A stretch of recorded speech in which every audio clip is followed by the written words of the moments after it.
The Andy Pollin Show. We got to go after this with everything we got, thinking they're going to come with everything they got. I'll start off by saying I'm bored, I'm broke, and I'm back. The Andy Pollin Show on ESPN 630 starts right now. All season long, Dan Quinn has really never looked back. He's never talked about previous games. And yesterday, with extended media there for the NFC Championship game, 12 cameras counted on the practice field, he said something about the early part of the season, which is worth a listen. We'll get to that coming up shortly. Man, this feels crazy. It's almost like we weren't prepared for this, right? There was no real fire drill for this. Nobody thought that we'd be sitting here in late January talking about the NFC Championship game and talking about a team that I think is going to win this and go on to win the Super Bowl. If you'd have said Super Bowl back in August, forget about it. If you'd have said it in September, October, November, December, maybe even at the beginning of this month. But it's real. It really is remarkable. I sometimes have to sit back and wait a minute. Hold it. You mean they're one step away from the Super Bowl, and if they win this game, they'll be in the Super Bowl? Crazy, right? In the Super Bowl era, this is now the 7th time that they are playing the NFC Championship game. It's the first time where they're playing the Eagles for that, but only one other time did they lose, and they lost that game on the road against another NFC opponent. That was against the New York Giants, which they lost 17-0, and home field probably had something to do with it. The wind was swirling there. But the reality is, of the two Bill Parcells Super Bowl teams with the Giants, this was the better of the two. The one that he won with Jeff Hostetler, the Super Bowl MVP was O.J. Anderson. They ran the ball, they played great defense, and they got lucky that Scott Norwood was wide right from 48 yards. This one was a better team, and they blew the doors off of Denver in the Super Bowl, and LT was in his prime. By the time they got to the second one, he was starting to decline. A lot of things went into it, but that was a better Giant team, and they shut out Washington 17-0. That's the only NFC Championship game that they've lost, but then again, that's the only one that they played on the road. The others were at home. The wonderful one on New Year's Eve in 1972, where they beat the Cowboys 26-3, and Billy Kilmer threw the best pass of his career, hitting Charlie Taylor with a bomb to put the game on ice. They survived the San Francisco 49ers. Remember that one where Mark Mosley had missed a bunch of field goals and finally kicked one through as they won 24-21. They were up 21-0 in this game, and San Francisco came back and tied the game, but they managed to win. The other Cowboy one, which is, I think, the one most people remember, where Danny White got knocked out by Dexter Manley, and they went on to win that game in a big way and vanquish the Cowboys, the only team that had beaten them during that shortened regular season. I mean, those are the ones that you look back on, and even the Lion one, which was lopsided, and nobody really thought that would be a close game. 41-10, I believe, was the final score. This is a different situation, and the fact that it is on the road against a team that is favored, and the line keeps moving. It opened at 4.5. It's now, in some books, 6.5 for Philadelphia. And playing in Philly is never an easy thing to do. They've already lost there this year. And Nick Sirianni talking yesterday about what it means to have this game at home. It's the atmosphere. It's the crowd. It's the noise. Like, when the parity is so close, which the NFL is, and that's week to week, and even more so even in the playoffs, when the parity is so close, everything matters, right? You not being able to communicate or not be able to communicate on offense is a huge deal. And so, I know how rowdy it will be. I know how rowdy the fans will be, and we love playing in front of them, and especially in this atmosphere, we love playing in front of them regardless of what game it is. But I know, the last time we were in this setting, when I was here in 22, it was electric crowd. And then, I always remember I've said this a bunch. I've always remembered Jonathan Gannon before we played in that game, not when he rolled his window down and said what he said to the fans. But I remember what Jonathan Gannon said before we, when we got here, about 2017, when he was an opposing coach for the Vikings. And he's like, oh my gosh, this place was rocking, and I can't wait for it to be like that for, while we're coaching here. And so it's an amazing fan base. It's an amazing crowd. The atmosphere is like no other. We're excited to play here. Not quite the Vet, where they actually had a prison underneath the stands where Chief Z got beaten up by Philly fans there, but they're rabid. And the get-in price is pretty steep. Standing room only tickets on StubHub going for $500. The average ticket price $1,300.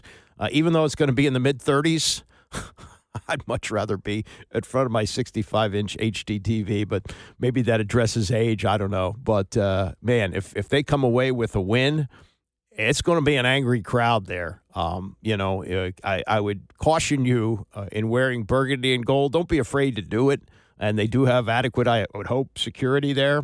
But, man, you used to take your life in the hands when you went to the Vet wearing burgundy and gold back some years ago. All right, I mentioned what Dan Quinn said yesterday. And his news conferences are always very pleasant. He addresses all the reporters by name. He answers the question thoroughly. He's incredibly polite, but doesn't give you a whole lot of information. You can ask him about injuries and things like that, and he'll give you that. But it's more about the process and the team coming together. And frankly, there hasn't been much controversy to talk about this year. This is a very different season.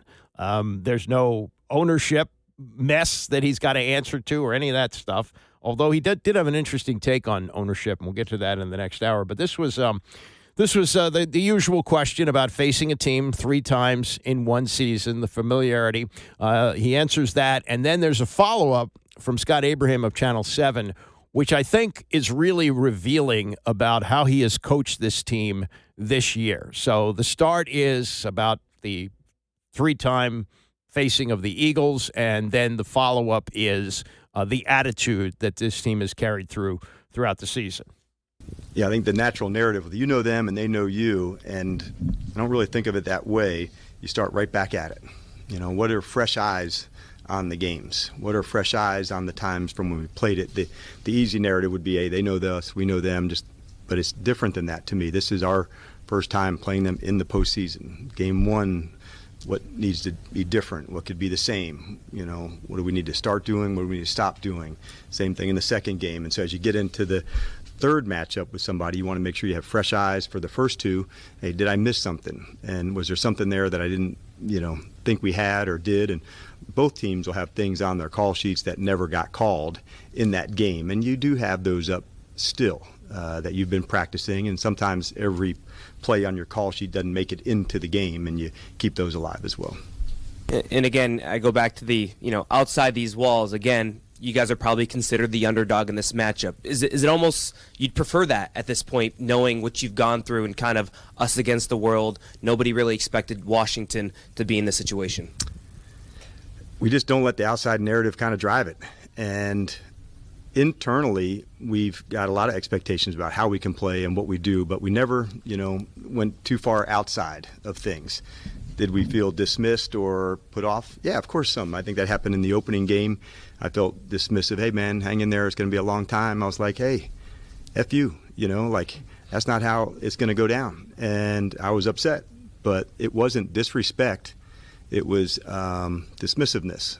And I felt some kind of way, but it didn't motivate me more to say that's how they think of us.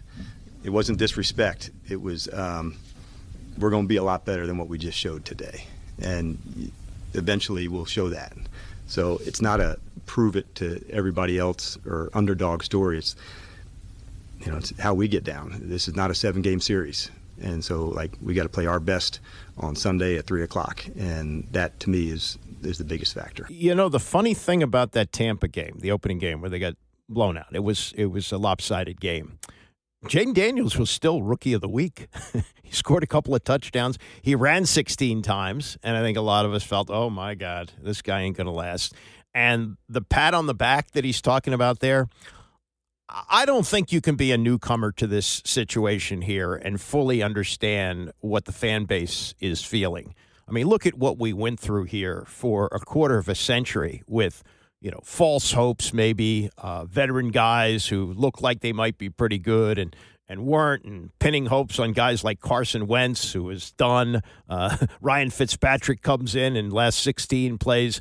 So, as a fan base, it's kind of understandable where we would, figuratively pat Dan Quinn on the back and say, it's okay. We're prepared. We know it's going to be a rebuild, despite what you said about recalibrate. And it's a rookie quarterback, and he's got a long way to go. It's okay. And he says, no, F you. We're good, and we're going to get better. And they have gotten better week after week after week, which is why I think they're going to win the freaking Super Bowl. Because I look at the way that they're playing right now and how they get exponentially better week by week. They crushed the number 1 seed on the road on Saturday night. Okay, self-inflicted wounds by Lions. Okay, fine. They had 5 turnovers. I understand that. But this team just gets better and better. And that attitude of, hey, we're not just a young team that's going to be scrappy and do the best we can and try and get into the playoffs. No, we're going to try and win week after week after week. And he will not look ahead, has not all season. That's the first time I really heard him look back. Right? I can't remember that. It's all been moving forward. And here he is reflecting on the season and remembering the opening game where I think everybody who's a fan of this team and suffered through the miserable seasons year after year after year could understand that, okay, they turned over more than half the roster. You got a quarterback who's probably going to take 2-3 years before he ever reaches the level which he's at now, which most people acknowledge is top 5. He's one of the top 5 quarterbacks in the league, and they don't give out the award this way, but he's the MVP of the league. No player has elevated his team like Jayden Daniels. No player. And the attitude that we had as a fan base kind of pissed him off, which is good. He's saying to his team, everybody out there, I mean, I don't know what's being said behind closed doors, but if I'm getting inside his head, the message he's giving to his team is, hey, everybody out there is saying, have an orange slice, you tried hard. No. That's not how we roll here. And, he set the culture, and I'm going to get to what Terry McLaurin said about the culture shortly, but he's not playing the, look at us plucky lads, and if we show up and just play a competitive game, well, maybe that'll be like a win for us. Nah, he doesn't do that. Frankie Louvu, boy, did they find him.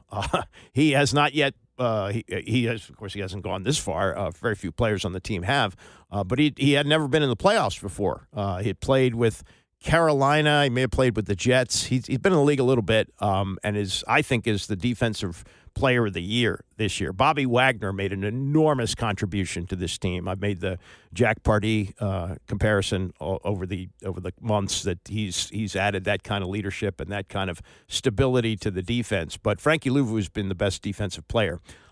He is talking about the underdog, but he's talking about it in a way that all these guys are together on this, and they don't really necessarily think of themselves as underdogs. We've always been counted out, and we just let them handle that, and whatever we handle in the building and in our locker room, that's the only thing we can control.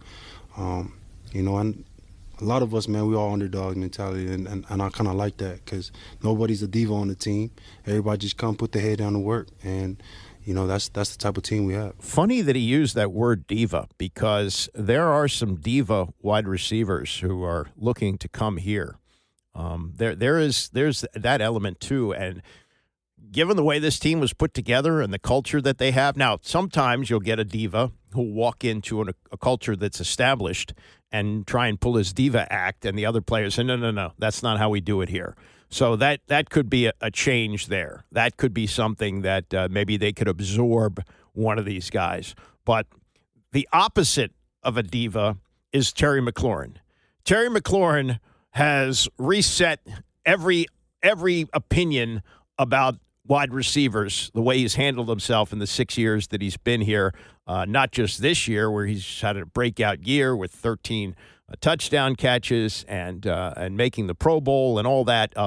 He is a mensch, and you talk about the culture, and he's going to explain that coming up shortly. But the way that he handles things is typical, I think, of most of this roster.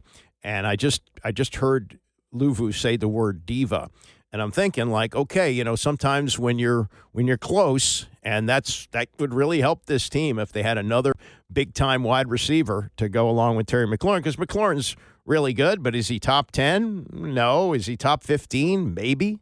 You know, but he's good for this team, but he could use another one on the other side. And could he handle somebody coming in here with a big attitude, but big playability? Yes, he could. Yes, he could. And maybe he'd have even more catches. Who knows? You know, take some of the pressure off him. Not that, you know, he hasn't had a great season, but, you know, De'Ami Brown on one side is one thing, and, you know, somebody who's one of the top receivers in the league is another. So that's kind of the way things are. But McLaurin yesterday, and asked about the culture, gave a 3-minute speech, which is just so good. It's just really, really good, and it addresses what Dan Quinn talked about there, in that they lose this opening game to Tampa, and, you know, a lot of people are patting him on the butt, say, yeah, better luck next time. It's okay. You know, the team's got a long way to go. And he goes, no, F you. We're building, and we're going to be a lot better soon. And they have been. And here they are in the NFC Championship game. Again, hard to get your head around that. Coming up, we'll hear what McLaurin had to say. Also, Zach Ertz, who's been there, done that, won a Super Bowl with the Eagles. Some advice to his teammates on how to handle this situation. It's the Andy Pollin Show, ESPN 630. The Andy Pollin Show on ESPN 630, the sports capital. This has been sort of Renaissance week for the players from the Camelot era. We're going to play our part. Darrell Green will join us in just over an hour. We did radio shows with Darrell his last 2 years as an active player back at Tyson's Corner Mall, where they had for a while they had a radio studio in there, in what they called, I think it was called the Redskins store, and they sold, you know, shirts and hats and all that kind of stuff. So that was a lot of fun, and really enjoyed doing that. And got to say, 20 years later, he looks pretty much the same. Keeps himself in remarkable shape. But we'll talk about this team. And one of the things I want to ask him about is that Herm Edwards, who coached Jayden Daniels for a year or two at Arizona State, said that he reminded him of Randall Cunningham. Darrell played against Randall a whole bunch of times. And I wonder about that comparison, what he sees between the two of them. Anyway, I talked about Terry McLaurin. It was almost a speech yesterday, and it was so good. It was like somebody wrote it, and it's a question that's going to be asked a hell of a lot more if they make it to the Super Bowl. I mean, this is all going to be a storyline for the national media, which we've had all year here, and that's the culture that Dan Quinn brought to this team. And nobody has embraced it more than Terry McLaurin. He's a guy who never complained about the mess that went on here his first 5 years, the 13 different starting quarterbacks that he had, the multiple coaches that he had, the dysfunction, all the questions about the toxic culture with owner Dan Snyder. He never complained about it. And now he's a part of something that every player wants to be a part of. And he explained it in a way that I think you should listen to the whole thing. I'm playing the whole thing. It was 3 minutes and 18 seconds. Most questions don't have those kind of answers. In fact, I would say Jayden Daniels, if you put all his answers together this year, they might equal 3 minutes and 18 seconds. That's not a knock. It's just the way that he answers questions. But this was McLaurin yesterday on the culture, and you know, kind of a follow-up to what Quinn said about when they got blown out by Tampa in the opening game, and people said, don't worry about it, coach, better days ahead, don't worry. And he said, no, F you.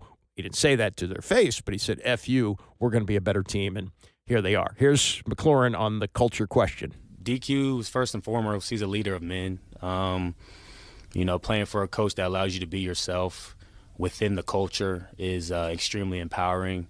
I'm sure he's learned a lot about me. I've learned a lot about him, and I've learned a lot about this team and the culture that we've been building. And he's allowed us to drive this car this season in the eyes of how we want this Commanders team to look like. You know, we have veterans and veteran coaches coming from all throughout the league to be on this team this year. And the first thing we really focused on was getting as close as we could, getting to know each other on a personal level, being able to depend on one another on and off the field. And when you have that type of trust within someone that you see on a daily basis, sometimes more than your family, it's really important when you go through the ups and downs of an NFL season. And, one of my favorite DQ quotes is, he hates the words being underdogs or, I think, Tampa, first time we played them, somebody made the comment like, oh, you guys will get them next year. You guys will get them the next time. And he's like, nah, screw that. Like, we're going to get them this time. And I love that demeanor because it's a no-excuse mentality. And when he says this is just what we do, we're living that right now. Like, this is a huge game, biggest game that I know I played in my career. A lot of us have played in our careers. But in my emotions about this game is this is just what we do. This is what we've been doing all season. And so you don't have to get up and get emotionally hype or do anything different or extra this week because we've been preparing like a championship game each and every week of the season. The way we prepare is to play like we're playing in the Super Bowl. And I think that we're reaping the results of that, but also having other guys who have been in the league as long as Bobby has Zach have got Super Bowls. They have the type of experience that I don't have. And so I've learned a lot from them as leaders, as myself just being 6 years in the league of when to say the right things, when to kind of take a step back. And it's allowed me to become even more of a vocal leader this year, not only in my unit, but the group, our offensive group and the team. And so it feels great, honestly, knowing that all that weight doesn't fall on one person. I think that's one thing that's different this year, where all the leadership, all the playmaking, all the gotta-have-it situation moments don't fall on one person, one player, one coach. It's a collective unit that comes together who are very unselfish, that want to get the job done. And just being dog-ass competitors, man, I think that's something that I love about this culture. That's the first thing that DQ said when he got here. If you're a dog-ass competitor, this is the place for you. And I sat up in my seat and I smiled because that's what I've been itching for. And to be a part of an entire organization, top to bottom, from ownership down to the players, you can see why the culture has cultivated so quickly, because we've bought into what DQ is saying, and the players have taken ownership, not only coming together and galvanizing, but putting the work in on the field to make sure that we're backing up our words with our action. I'm not much on social media, but if I were Adam Peters and I was heading out on the trail to get free agents, I would headline that soundbite with, if you're a dog-ass competitor, this is the place for you. And I would attach that 3-minute and 18-second soundbite that you just heard there from Terry McLaurin as kind of a recruiting pitch for anybody who wants to come here. Yeah, money's going to be ultimately the determining factor, the length of the contract, the amount of money. But if you want to go to a team that has turned things around as fast as I think I've ever seen, certainly here in this town, I don't think there's ever been a turnaround like this. I mean, the Nationals got to the point where they went from a team that was losing 100 games to competing to win the World Series in a relatively short period of time. But this has been absolutely remarkable with expectations nowhere. So what Terry articulates there, and articulates it so well, is exactly what Dan Quinn set out to do. And for all the back-patting that Ron Rivera did about changing the culture, I mean, he was up against a lot, I'll give you that. But he's been lapped by what Dan Quinn has done there. So I just thought that was an outstanding explanation from Terry McLaurin. And he talked about leaning on other guys who have been there, done that. Bobby Wagner won a Super Bowl with Seattle. Zach Ertz won a Super Bowl with the Philadelphia Eagles. And as he took his turn at what they call the podium yesterday, that was the first question to him. What advice do you have for guys who are going through this the first time? You can't make it bigger than what it really is. You know, the things that win you games in the regular season are the same thing that win you games in the postseason. And really the same things that lose you games in the regular season are the things that lose you games in the postseason. And it's not some mind-blowing saying or anything. It's not earth-shattering. But the messaging that DQ has done from the beginning of the season has been phenomenal, that every week that we partake in is championship week. And so our process of winning has continued on from week one, and it's evolved over the weeks. But the same things that got us to 12-5 in the regular season with the opportunity to be in the playoffs are the same things that we need to approach this game with. And you can't go out there and try and be Superman or put your cape on. You got to go out there and play really good football for 4 quarters and eliminate as many mistakes as possible. And ultimately it comes down to who's going to make the most plays. And I got a lot of confidence in the guys, and But you can't go out there and try and do something that you haven't done the past 20 weeks or so. Well, that message easily got through. Zach Ertz to Jayden Daniels. I personally don't feel a difference. So to answer your question, I've been doing a real good job. And I think just as players and vets that been in his position, stuff like that, you kind of just lean on them to ask questions. And, everybody says, keep the main thing the main thing. Obviously it's the Final Four, you should say, and there's going to be a lot more eyes on these teams. So you could get out of whack, you could listen to the media, stuff like that. But if you keep your same routine, stay consistent, it'll be workout. And normally in this situation, with a rookie quarterback going into Philadelphia, you'd say, wow, this is the kid's first time in the NFC Championship game, and it's going to be a rabid crowd. He's going to be overwhelmed. I don't think so. Nothing seems to faze this guy. True, at places like LSU, he played in front of 100,000 crazy people. Playing football in the SEC, there is that, but it's the pros, baby. And these guys are playing to put food on the table, so to speak. So it's a different situation, but I don't have any concerns about the moment being too big for him. And, everything he does indicates that he's well prepared for that. We'll get to that more in the next hours. He's got this virtual thing that he puts on his head, and he's able to really, it's really been remarkable how well prepared he is every time he gets out on the field. But back to Ertz, and Ertz, like I said, when they signed him, it was a big yawn for me. Like, okay, he got cut by Arizona middle of last season. Nobody picked him up. Detroit, in an emergency situation, got him. Had they made it to the Super Bowl, he would have been active, maybe would have played. But come on. The guy is probably done. He's far from done. And not only has he come to a place where he can thrive, but he knew this was the right spot for him, and it's been everything he could have hoped for and more. I had opportunities to play, but it wasn't the right opportunity.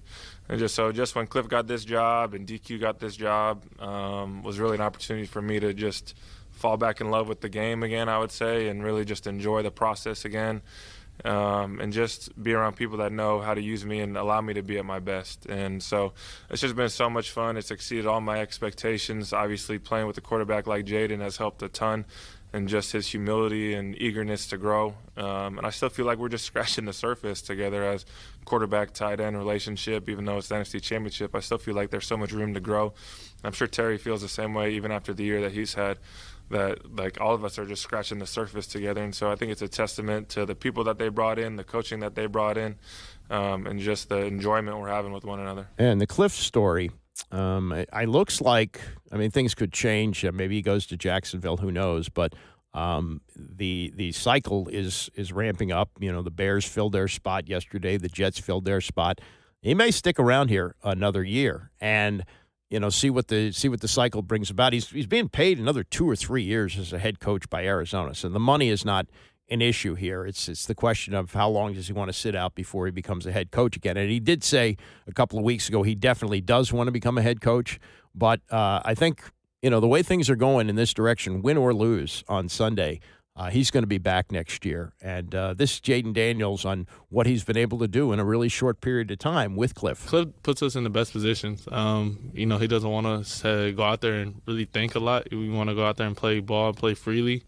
But the relationship, man, I would say is obviously the best. We have that open communication where if I don't like a play, I could go in and tell Kliff, like, hey, I don't like this. Like, I don't think it's going to work. I'm not comfortable with it. And, he's not he might fight for it a little bit, but ultimately he doesn't want us to go out there and run plays that we're not comfortable with. Yeah, I think the best moment between Kliff and Jayden this year was when he ran out of bounds. It might have been the Cincinnati game, maybe the Arizona game. I forget which one.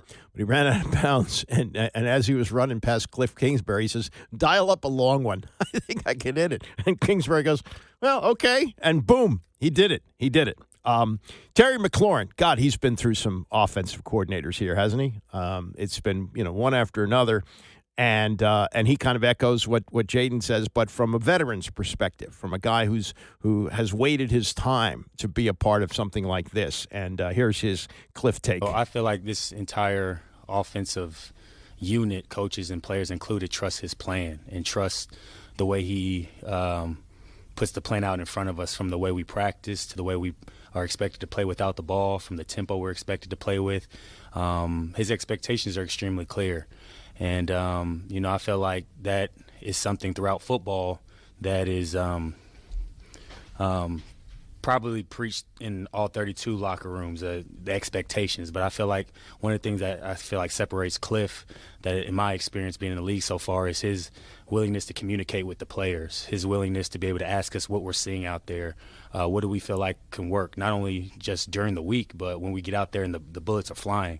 I don't think I've quite experienced a coach on the offensive side of the ball who's that adamant about it. I've had that in the past where you ask for your opinion, but to implement it in real time, it takes a lot of trust for your coordinator to do that and put that kind of trust in the group of guys that we have. And I think it's a testament to the group of guys we have in the locker room on the offensive side of the ball, to where he fully trusts what we're seeing in our preparation, and we trust in his ability to give us the best game plan to be successful. So it's a very cohesive relationship that we feel like we have with him. And, I think he trusts that we're going to be where we need to be and execute the game plan, but we also trust that he's going to put us in the best situation to be successful. And when you kind of have that relationship with a coach, you feel like anything is possible, because you go in with a game plan, and the other team makes plays as well, so you got to be able to adjust on the fly. And so for him to be able to come up to us during the sidelines, during the games, and ask what we like, or we're going to get to this, what do you think about that? That open dialogue, I feel like that's huge, because obviously as players, we know the coach's job is to coach and put us in the best situation to be successful. But at the same time, there's an element of the game where we're playing out there on the field and things are happening fast. It's sometimes hard for the coordinators to be able to see. So to have a coach that truly embodies that and not only just talks about it, he walks it, it's unbelievably empowering for us. And I feel like that's why we've been able to continue to improve this offense over the course of the season. And there's no T.O., I can make a play. Who can make a play? I can make a play. We don't have that. Now, could they absorb somebody like that with leadership like Terry McLaurin? Maybe they could. I don't know. But, that's kind of the back and forth that goes on between coach and player. One other thing I want to throw in, and we'll spend a lot more time on the game in the next hour. And as I say, Darrell Green's going to join us a little less than an hour. But remember the first game they played in Philly, the Thursday night game. And part of the reason they stayed in it for a while was Jake Elliott was missing. And he has not had great success with extra points in the offseason. And get this. This is an interesting explanation. The reason they say, this is the Eagles' special teams coach explaining this yesterday. His name is Michael Clay. He said the reason that Jake Elliott has been missing is because Saquon scores too quickly. He's had more 60-yard runs, 60 yards or more touchdown runs this season, 6 including the playoffs, than in any other season. Any other running back has done that. And his explanation is, well, you see the kickers warming up on the sideline where they're kicking into the net. And because he's scored so quickly, Elliott hasn't had time to go through his routine, which, makes me laugh, because there was a time when rosters were at 40 and sometimes kickers were position players. Yeah. Paul Hornung, who set the record for most points in a season, I think he still holds it, scored a bunch of touchdowns, but he also kicked a bunch of field goals and extra points. And you can sometimes, if you look at some of these old photos of him, you'll see him running on the field with a square-toed shoe, because he didn't have time to even get off the field before the extra point or the field goal to change his shoe. So he just ran in a square-toed shoe and kicked field goals. I know that's ancient history, and I know it's old man Andy yelling at the clouds again, but you're going to tell me that a kicker can't prepare to kick an extra point because the running back scored too quickly? Both of his extra point misses in the divisional round against the Rams last Sunday came after big runs from Barkley, and they were both in the fourth quarter. And then Jalen Ertz had a 44-yard run in their first game, and he said, of the first miss, this is Clay, the special teams coach, he said, Elliott pulled the kick left because he just got too quick on it. He added the sudden change and not having methodical drives on offense to go through his usual process on the sideline impacted his accuracy. Oh, please. Oh, please. His point after miss against Green Bay the previous Sunday followed a 24-yard catch and run by Dallas Goedert. Oh, I wasn't expecting him to score so quickly. The only extra point, actually, that he missed all season was in the game against the Commanders on November 14th. He's made all 6 of his field goals during the postseason, but is 2 for 5 on extra points after finishing the season with a 77% conversion rate on field goals, which is the second worst of his career. He was 73% 2020. They drafted him in 2017. That's a long time for a kicker to be on a team. And Nick Sirianni said that he has no hesitation with sticking with Elliott. To be fair to him, the 2 field goals that he kicked on Sunday in the driving snow, he gets a lot of credit for that, but so does the holder, Braden Mann, who is who's also the punter. The way he put the ball down and set it up in the snow, he deserves a tip of the cap as well. But spare me from the kicker who can't get ready because the running back scored too quickly. Okay, I never played the game. I never kicked. But you just can't have that in the NFL. Oh, I'm sorry, I wasn't ready. You got to be ready. And you know that if Saquon is going to get the ball, which he does more often than not, they're a team that relies on the run, you've got to always be ready. You know, come on, give me a break there. I'm not ready. Okay, enough. We got more on the Commanders coming up. Darrell Green will join us. What Dan Quinn says about the Jayden Daniels preparation and what Terry McLaurin says about his young teammate. That and more as we continue. It's the Andy Poland Show, ESPN. You know, when John Riggins said that was 1981. And the famous story of Joe Gibbs going to see him at his farm in Kansas, and at 10 o'clock in the morning, Riggins showing up with 2 beers and asking Gibbs if he wanted to drink one of them. And Gibbs said, I don't drink, so Riggins drank both of them. And Gibbs talked back, and he came back. And, when we think about this time of year and what he did during that run in the 82 season into 83, it's really remarkable. And nobody expected that once he came back. In fact, we did a lot of radio with John over the years, and he did tell a story that when he came back in 1981, he was so bad that there was discussion of releasing him. and we put that to Gibbs at one point, Joe Gibbs, and he didn't necessarily deny it. He kind of laughed about it. But, 81 was a decent year for him. He was sort of a blocking back that year for Joe Washington, did carry the ball in short yardage, that sort of thing.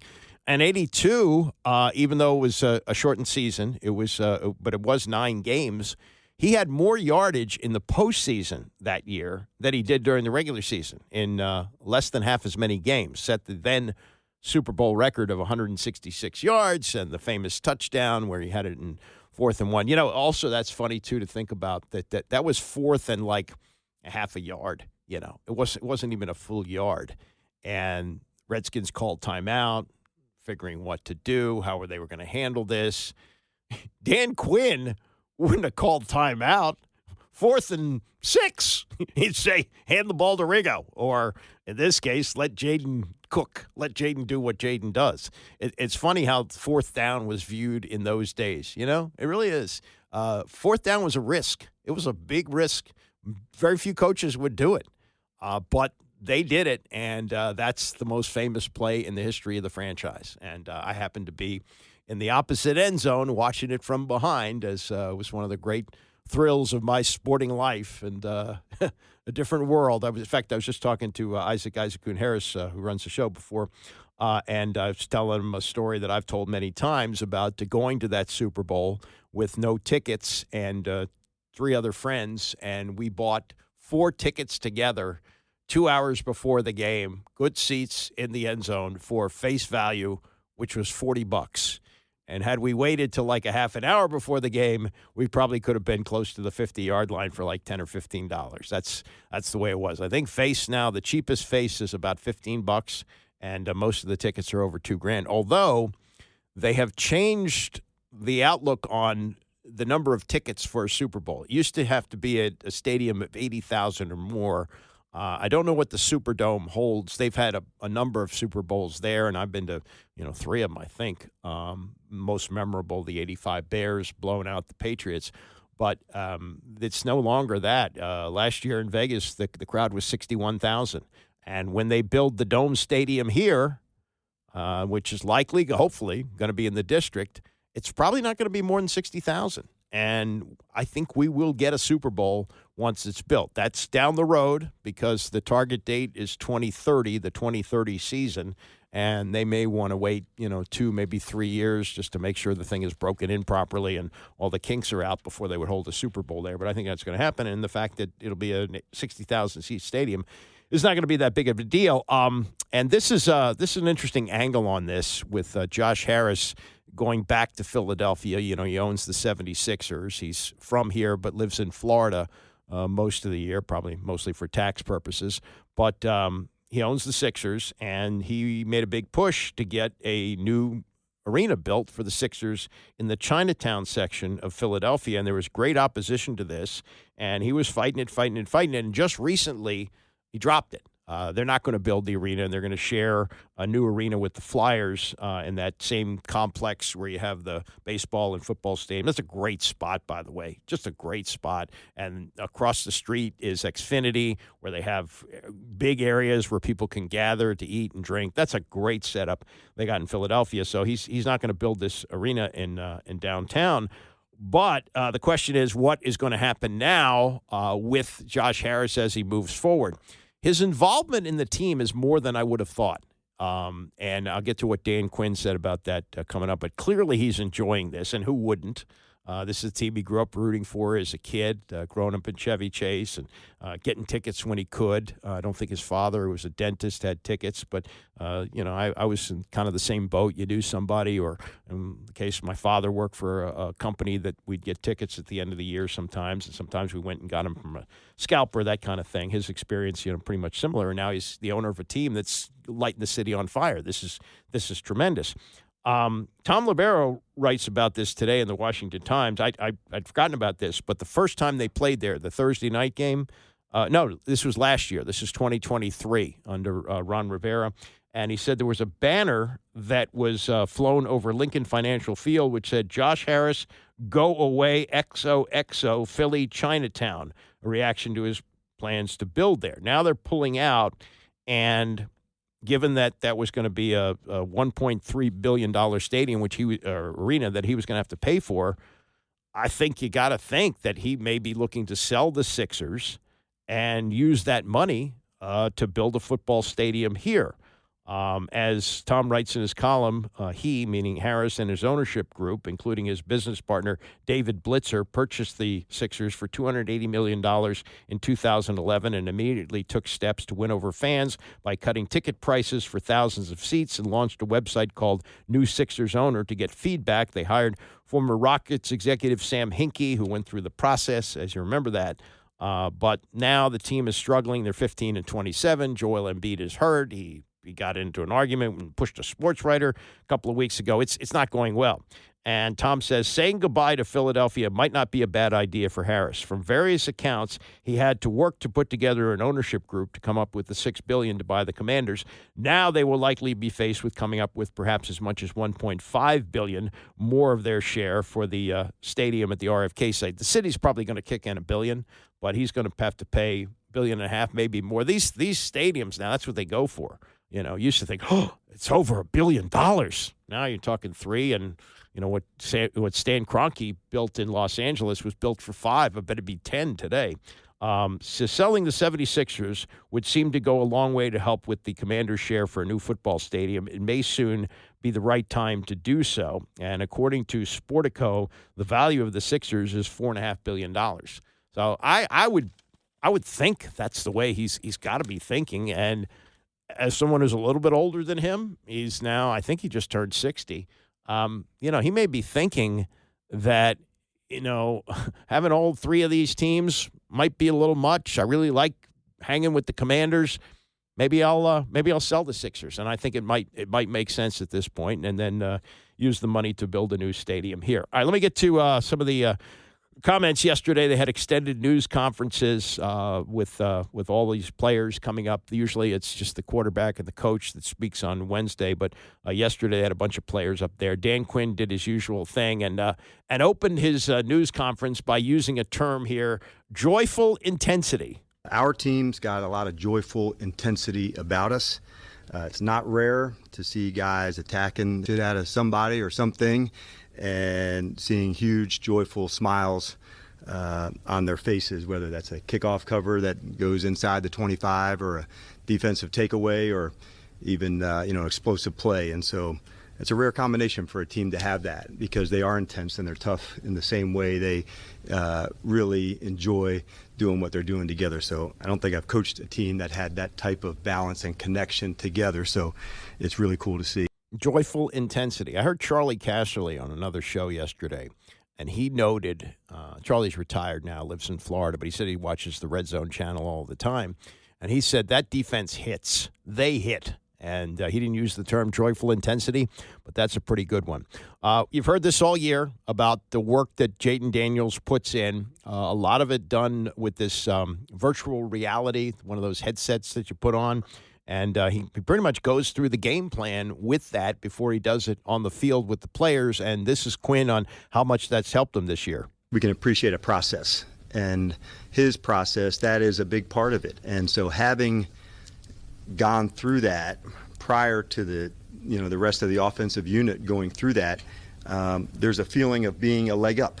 And doing that type of extra work sometimes just also provides the right motivation for yourself. I've seen that look. I'm ready. You've done the work at it, so when the moment comes, you're ready to deliver. So it does come from the work. There's a side of that just like he relentlessly competes.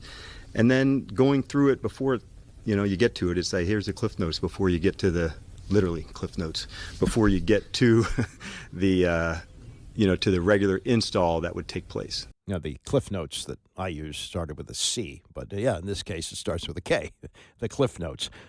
Terry McLaurin's explained this before, but he went into greater depth yesterday. And the question was, when did you see that Jayden thing that he's got, that competitiveness that makes him so good? He talked about it happening in the Baltimore game, but he did it with more depth yesterday. And this is McLaurin on the fire that he saw from Jayden in that loss. One thing that stood out to me was the Ravens game when we lost that game, and he's sitting on the cooler, and he's really pissed off. Like you could see it visibly on his face that he's really mad and frustrated with how the game has gone. And as a vet, it's a long season. That was a great team, as you saw. They made it to a very far point in the playoffs, and we didn't play our best, but it was early part of the season, so we knew there was a lot of ball left. But his mindset in that game was like, we can't afford to lose anything. He doesn't want to lose at anything. And after him and I had the conversation, and I told him, don't ever lose that, because I feel like in this league, fortunately for him and this team, we haven't experienced that a lot this year, losing, but you're going to lose some games in the NFL, and the one thing you can't do is accept that. And I feel like that's one thing that really sets him apart. He doesn't accept losing. He doesn't accept a bad rep out in practice. Like you see him at this point in the season, if he doesn't like the rep, we're doing it again. And I think that's really what stands out about him, his competitiveness, whether it's in practice, whether he's playing cards down in the weight room, in the locker room, or we're out in the game. He's going to continue to compete, and his demeanor shows that each and every rep. Not accepting losing. It's a good thing he wasn't here last year, because 13 losses probably wouldn't have happened if he was playing last year and playing like he is this year. But there are a lot of players who've gone through a lot of losses this year, including over the years, including Terry, who's probably the one on the team who's gone through them the most. He's not the longest tenured, I don't think. John Allen's been here a year or two longer, but to still have that edge and still have hated. Think about what it was like for him for 5 years, losing all those games and trying as hard as he did. Now he's got a rookie who lost a handful of games in college, especially the last 2 years at LSU. And looking at the NFL where Terry goes, look, we play 17 here, and you're going to have some losses. But the fact that he doesn't accept it, that's huge. This is the last thing from yesterday's news conference that I pulled. And the one quibble I would have with Josh Harris, not that he cares about my opinion, but he did take a sort of an elbow to the ribs on Saturday night from Tom Brady, who saw Arthur blank across the field when he was pulling that comeback against the Falcons some years ago in the Super Bowl when they were down 28-3. And Harris does show up on the sidelines in games that are in doubt. And it's not a great look when your team loses. It's good when they win, but when they lose, it's bad, and I don't know if that's happened this year. I don't remember a case where he was standing on the sidelines at the end of a game but they didn't have any real crushing losses late except against Dallas. So maybe that's a part of the reason. But I would not stand on the sidelines. But here's another thing that I was not aware of until yesterday. When Dan Snyder owned the team, he used to do this thing. I don't know how many of the coaches did it, but I know that Jim Zorn was forced to do it. That he was forced to have lunch with Dan Snyder and Vinny Serrato in Snyder's office on Friday, where he would explain the game plan to Dan Snyder, who barely knew if a football was stuffed or blown. Okay? And so he's going to have to explain the game plan to him, and that is what you call a meddling owner. When you have a team that's 14-5 and the owner wants to know what's going on, that's called an interested owner. But if this team had 5 wins instead of only 5 losses, this might be considered meddling. And I had not heard Dan Quinn explain what happens on Monday throughout the season, but it was asked yesterday about how he has his relationship with Josh Harris, and he's going to be, of course, complimentary. But if it's a losing team, I don't know if this is such a good thing. One thing you may or may not know, this guy's a hell of a competitor. And he's a college wrestler, and he loves to compete, and he loves all of that. On our Mondays is a recap of the game, and so we review some of the things by the numbers.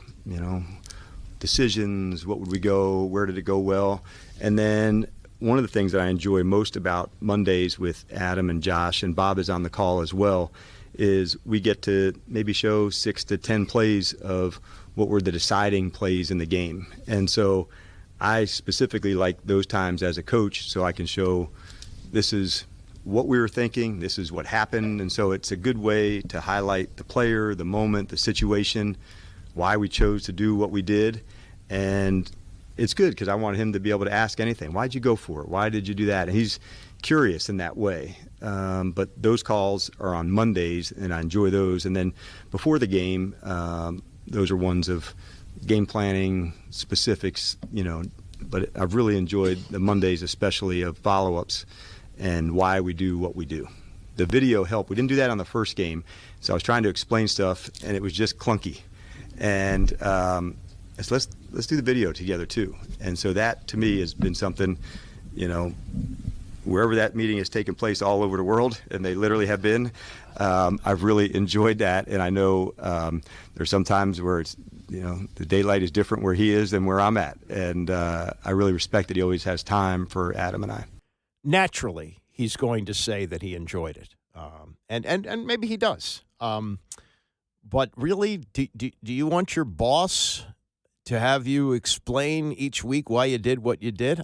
Look, maybe this is all part of the deal. Maybe this was all discussed when he was hired. I don't know. And to be fair to Josh Harris, this is the first time that he's owned a football team. And maybe he's learning the process of the football team, which will help him in hires down the road, either for the coaching staff or for other positions on the team. He's knocked it out of the park so far, right? I mean, obviously, he hired the right general manager who hired the right coach. Everything is coming up roses right now. But an owner who involves himself to that degree, again, great when your team is 14-5, bad when your team is 5-12, right? So just keep an eye on that, and maybe have some perspective that maybe when you hear about these early morning film sessions that the owner and the coach are having down the road when the team does struggle, and there will be years where they will, then not every season's going to go like this, keep in mind that in the good times it happened too. And I just, was this a surprise to Quinn that he was going to have to do this on Mondays? I don't think so. And who knows, Harris is a busy guy, and as he says, he's traveling all around the world. So, maybe these are 5-10-minute meetings, whatever. But it is interesting to hear an owner involved that much. I don't know how many other owners around the league do that kind of thing. And maybe now that he's got a full season under his belt, maybe he won't do it that way anymore. But it is a little, having seen the Dan Snyder meddling, hopping off the yacht and telling him who to draft, you just pump your brakes a little bit on that. One other quick thing I want to throw in here. We got Darrell Green coming up. Joe Thomas, Hall of Fame lineman for the Cleveland Browns, does a lot of broadcasting on the Dan Patrick Show yesterday. This is kind of a tutorial here on offensive line play. And if you're into these kind of things, I think you'll like this. This is about playing offensive line and the snap count.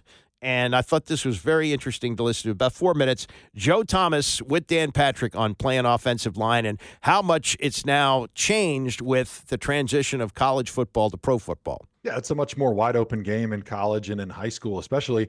And I think because of that, the guys on the offensive line are not really taught the breadth of techniques that we were when I was in college and when I was early in the NFL, where you have to learn so many different ways of blocking. You're blocking man concepts, you're blocking double teams and gap schemes, you're blocking inside zone, you're blocking outside zone, and then also you have your drop back pass, you have your 3-step, your 5-step, your 7-step, your play action, your boots. So you have this huge catalog of techniques that you have to learn that they just don't do that quite as much anymore, and they don't put as much pressure on the offensive lineman, which is probably a good thing because it takes a long time to learn all these different techniques. But I think they've really dumbed it down at the high school and college level. And so because of that, at the NFL, you see guys that they've got great technique. They're stronger, they're faster, they're more athletic than ever. But they don't have those pro style catalog of techniques that they used to. And so when you're asking them to do a bunch of different stuff like NFL offenses do, they struggle in a lot of different ways because it just takes a lot of time and a lot of reps to develop that. And oh, by the way, we have less preseason time. We have less contact time in the off season and through training camp.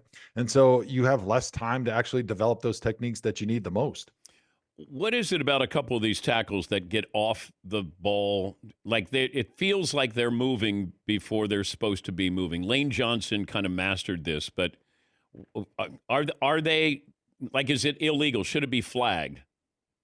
No, I think the problem is for decades, we were used to seeing the ball snap. And then after the ball is about almost between the center's legs, we see the offensive line move, and defensive linemen were moving at a similar slow pace.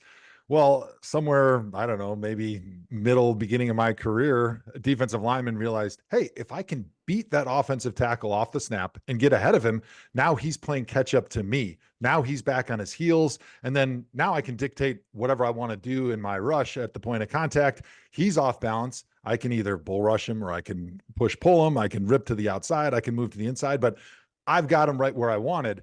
And so offensive tackles started realizing, hey, the secret to winning the rep is to win the snap.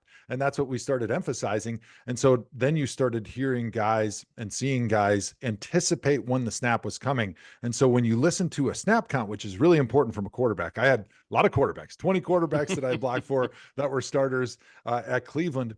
And the first thing that I would try to train these guys up on is, all right, we need a rhythmic cadence so that I can anticipate when you're going to call for the ball, and I can start the process of my brain telling my body to move, which there's a little bit of a lag time. It's not like the speed of light, but it's pretty fast.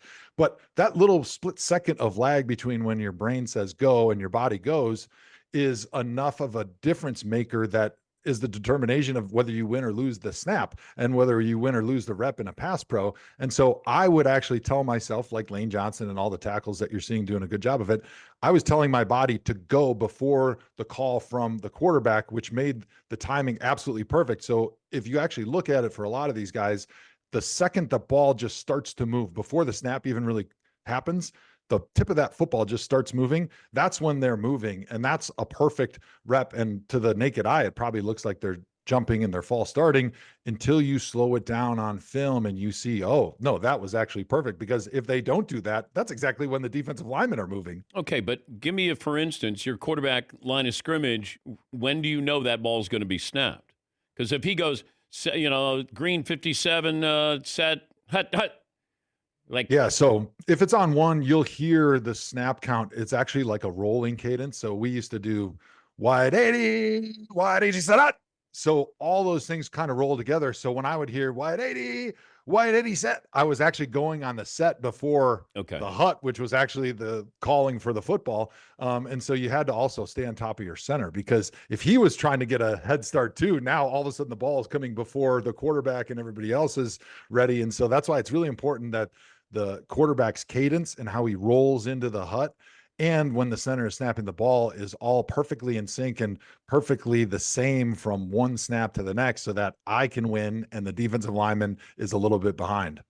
So that's one of the great offensive linemen ever, Joe Thomas, explaining the snap count and how to get off the ball. I just wonder about this. In the same way that Patrick Mahomes may get a little bit of a favorable look on a questionable roughing the passer, do you get a benefit of the doubt if you're Joe Thomas? Now, his team stunk. I don't think he ever played in a playoff game with the Browns. They were generally one of the worst teams in the league. But he was recognized as the greatest offensive tackle of his era and first ballot Hall of Famer. But when you get a question of whether or not it's a false start, do you go, oh, well, that's 73. That's Joe Thomas. So it's like a hitter. A hitter's got a great eye. The umpire may give him the benefit of the doubt when he doesn't swing. Like he knows that's a ball. Maybe the same thing for an offensive lineman. That may be the intricacies of it. It's also, something that you work on, and that's what made him so great, is that millisecond where he's able to get back, especially in pass blocking, get back in his stance and protect the quarterback. But again, it's some of this may be subjective, because in real time, as this thing boom, did he have a false start? Or did he get off the ball in proper time? And when you've done it, and it's done it as well as he did it for as long as he did it, maybe he gets the benefit of the doubt. I don't know. All right, Darrell Green, one of the all-time greats, one of 5 players to have his number retired by the franchise. He will join us next. It's the Andy Pollin Show, ESPN 630. The Andy Pollin Show on ESPN 630, the sports capital. All right, we got hype for this game. We got hype for the Commanders and the Eagles coming up on Sunday, and we're efforting to get Darrell Green here. We did a lot of radio with Darrell over the years, and he is an iconic player and an iconic person in this city, a big contributor to many things going on, the work that he's done with kids and education and all those type of things that he does, and we have him now. We have Darrell. Wait a minute, we got to dial him up. So let me just back this up and explain to you where Darrell is on the pantheon, not just of Washington football players, but on the Mount Rushmore of athletes in this area. And, sometimes you have to separate it out, homegrown versus traded for. John Riggins came here as something of a free agent. Sonny Jurgensen was traded for. But Darrell was homegrown and was here for 20 years and played corner as well as anyone has ever played the position. He holds a record which I don't think will ever be broken. 19 straight years with at least one interception, and is one of 5 players to have his number retired. And he's turning 65 next month, and if you were to see him on the street, you would think that he walked off the field yesterday. So I ask you, Darrell, if Dan Quinn said, do you have one more punt return in you, could you do it? You better know it. You better know it. I'll be out there. Listen, I'm not answering the question. Can I do it? It's not can I do it. I'm going to try to do it. Really? I don't care what they say. I'm going to try to do it. No, I tell you, man, I'm excited, and I think I'd run out there and I don't care what happened. I just run out there. I got it, Coach. But but no, I could. You know what? Let me just tell you this. Did you see my last game where I ran that punt return? Yeah, I thought you were taking it to the house. Yeah, I thought you were going all the way. Listen. Well, here's the honest truth. When I went in the locker room and y'all had, they had that up on the video, and I looked at that and I said to myself, man, I made the right decision, because that should have been a couple years prior. Oh, that was 6 points. That was 6 points. Yeah. I mean, really. I mean, when I looked at it with my own eyes, I said, wow, D, you made the right decision. And, really, I remember now, that was 2 months from my 43rd birthday. Yeah. It's that was 2 months from my 43rd birthday. So I was 43 years old running that punt. But, yeah, so I know. I still try to go out there again. But I'm probably – I don't know. They knocked the crap out of me. They knocked the crap out of me. Well, but I get up all excited. I'd be happy. A lot of players, especially ones who played as long as you do, in retirement will watch a game. And did you ever get the feeling, maybe not in the last few years, but in the first few years you were retired, that, hey, I think I could get out there for another game or another few plays? Did you ever have that feel or no? No, I never, when I left, I didn't have any sense about trying to play anymore. I was, I'm heading where I'm headed. I'm out the door. I never, people say, man, you missed the game, man. I mean, and I don't mean this in a bad way, but no, I didn't miss it. I didn't have it. I was done. I mean, goodness, 20 seasons. I can't, I'd be crazy to be, man, I want to keep playing. No, man, go your butt home, get your grandkids, and go play in the yard. Speaking of grandkids, I was. By the way, I know it was at 17. You're at 17 or 18 by now? Yeah, so a lot of people don't know. I had a daughter when I first got here, and her and her husband have 5 kids. That's what makes the 17. The kids that everybody know, Jared, Jarrell, and Joy, my wife Jewel from D.C., they have 12. Jared has 4 girls. Jarrell has 5 girls. Joy has 2 boys and 1 girl, and my daughter Crystal in Texas, she has three girls and 3 boys and one and two girls. So that's the 17. But the people that know me, they know I have the 12 here. So 17 is exactly right, man. And I'm so, I'm blessed. My wife was from here. I met her my rookie year, Tyson's Corner Mall, and got married a few months later. And man, it's just been such a blessing to me. I wish these guys could experience what I experienced. That's why I love D.C. This is my home. This is my community. That's what gets me so excited. And I'm going to just take one moment to say, Andy, that Washington Redskins and the Commanders, they mean so much more to this community than people realize. And I was on Fox this morning. They were talking about the bandwagon. I said, listen, people had the right to jump off this bandwagon. They should have jumped off it. Because the team had no longer been I'm not talking about just winning. They were no longer responsible to be who they – Darrell Green has to be a certain person in this community. That's what leadership is. And they should have jumped off. But I'm hoping they're all back. And it's not just because we're winning, but because we are an organization of integrity and character and commitment and concern for others. And we do our job and being responsible and giving to our community.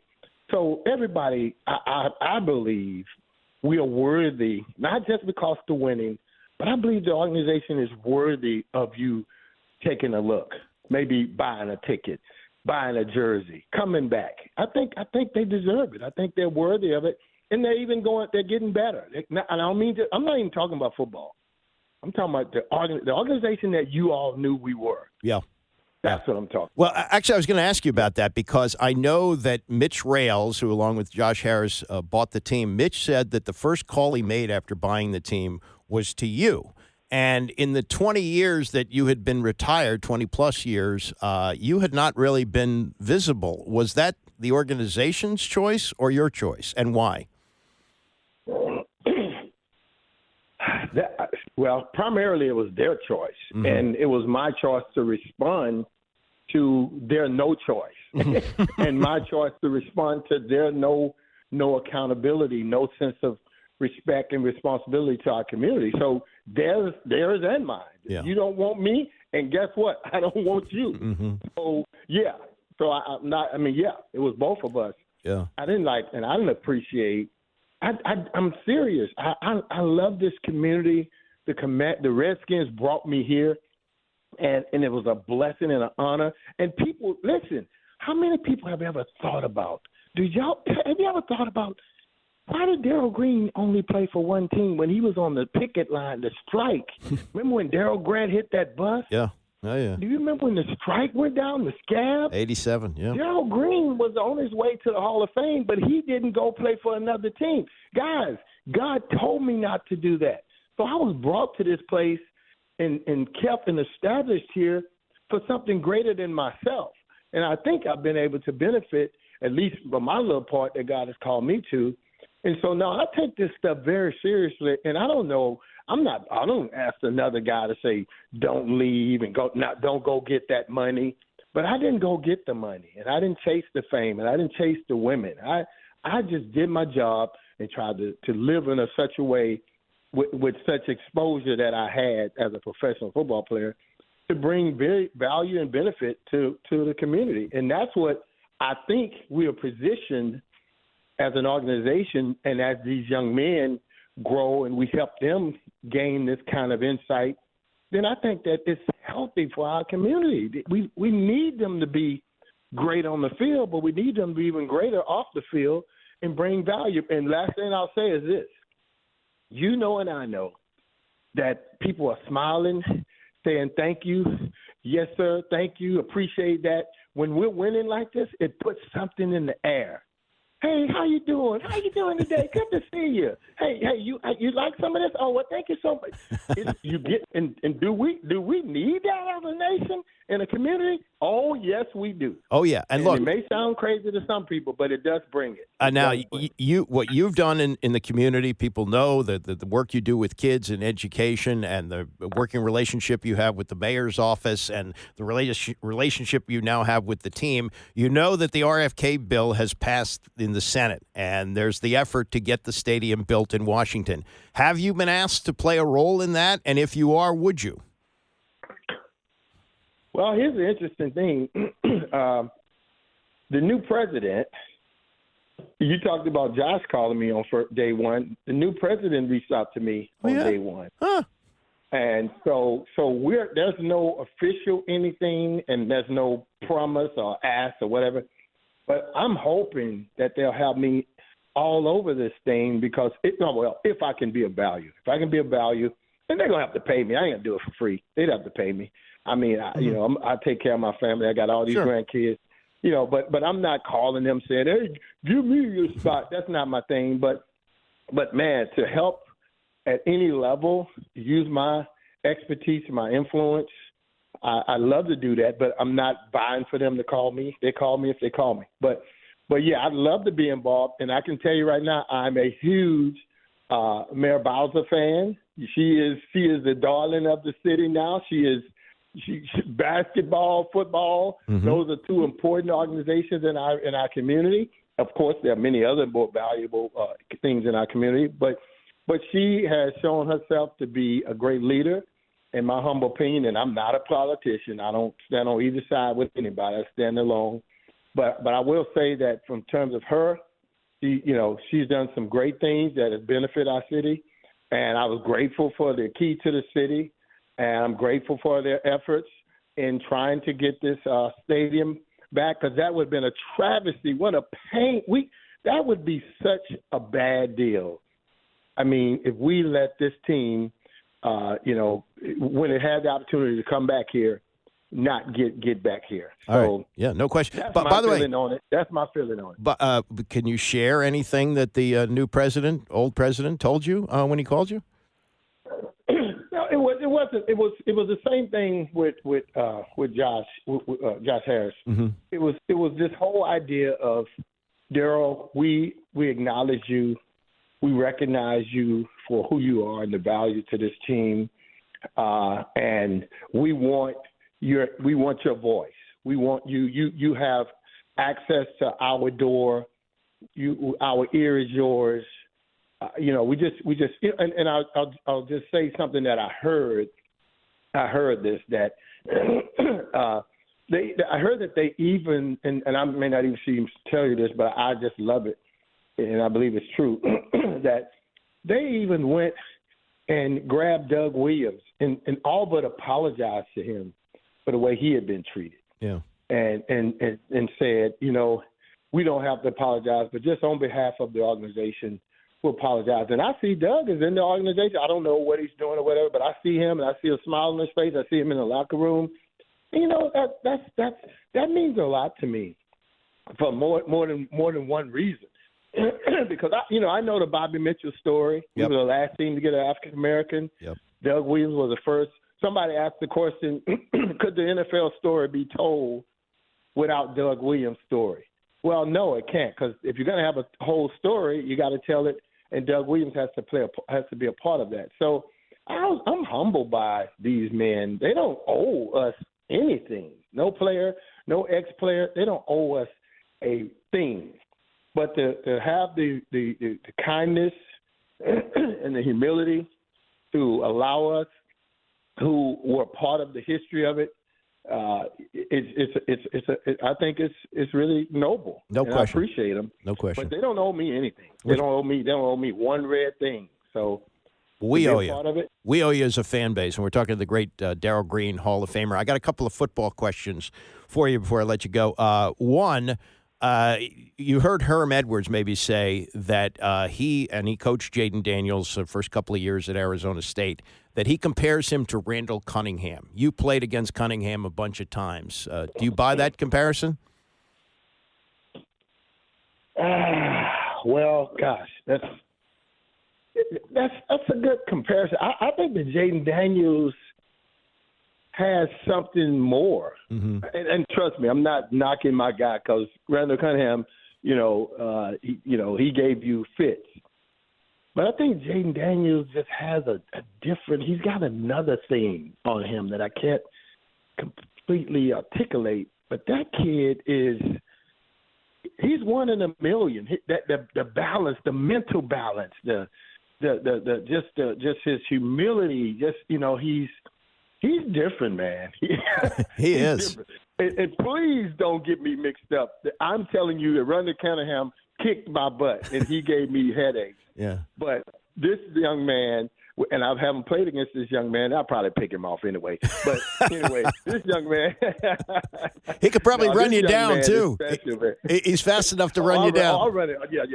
Yeah, the running down stuff, that's not a problem. But no, Jayden Daniels, man, he is, I tell you, I love that kid. I met him one time. And I met him in Detroit at the draft. He was in the door, of a hotel where you have the door, the one door, and then you go in between these two doors. And these people had him hemmed up. I literally rescued him.